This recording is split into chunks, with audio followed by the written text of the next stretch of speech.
Hi and welcome to the studio. I am so happy to be sharing some holiday inspired arrangements with you today. This beautiful tablescape can cost anywhere from $15 to $0 depending on what you have in your house and what you want to buy. But I think considering the fact that this could last well through Thanksgiving and into January, this is a really beautiful tablescape idea. I'm going to be sharing a little bit about what I did, how you could incorporate different things and options into this. And again, this is $15 or less for this full tablescape, depending on where you source things, which I'm going to share with you soon. So let's get started.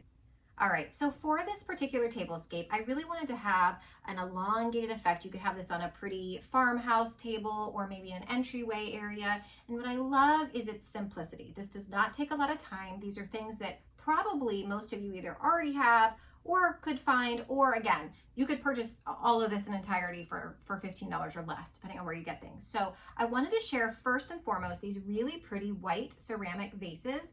I got these as well as actually all of the glassware from Dollar Tree. And so what I love about that is that you can really kind of mix and match what you like, what style you like. So I loved that these almost looked like little globes or, candle holders. And what I did in these, if you're curious what this is actually Epsom salt that I had in my house that I poured into these containers with the candles.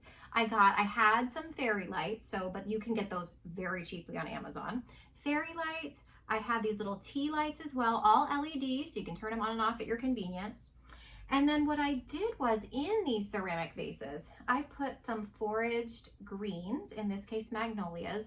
What I love, this is my PSA for magnolias. What I love about magnolias is that they are so typically easy to source in a large variety of areas. You could put the really pretty Christmas greens in here. I mean, there are so many options. You could also do different things in the glass jars, have this year round, do maybe different types of greens, tropicals or something, and then not have the Epsom salt and just have the cute candles. Like there are so many ways that you could even have something like this all year round. But let me share with you a little bit about how I pour the Epsom salt too, in case you're curious about that. So let's go. All right, so I have my Epsom salt that I got from the store. This is a huge bag. I did not include this in the cost because I actually always typically have this around the house. If you did not, just so you know, this giant bag is like $6, so you could get a much smaller version of this because you don't need a lot. In fact, I even loaded these up. You don't have to go quite that high with the Epsom salt if you don't want to. But essentially what you want to be careful of is there can be sometimes clumps in the bag. So the bags always come with like a little scoop. You could either scoop it out or just make sure that you're like massaging the bag and making sure that when it comes out, it will come out if you don't massage it and make sure that it's not big clumps. The clumps will come out and you'll just have to like mix it in after you've poured it. But ideally you're just getting the clumps out, pouring it into your vessel, whatever that may be.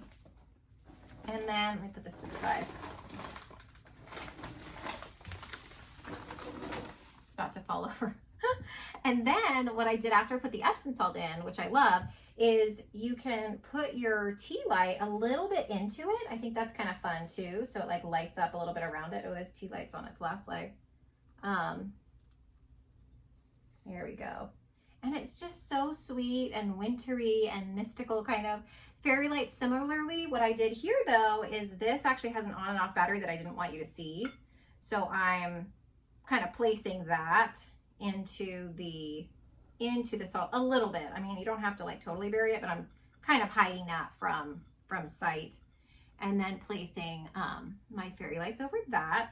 You could also with this, if you wanted to not have the fairy lights submerged, you could also just put a tea light in all of these and then have like the fairy lights out like this, which I also think is super pretty, just like kind of around, right? Like on the table. But this was just how I kind of created it at first, and I think it looks cute.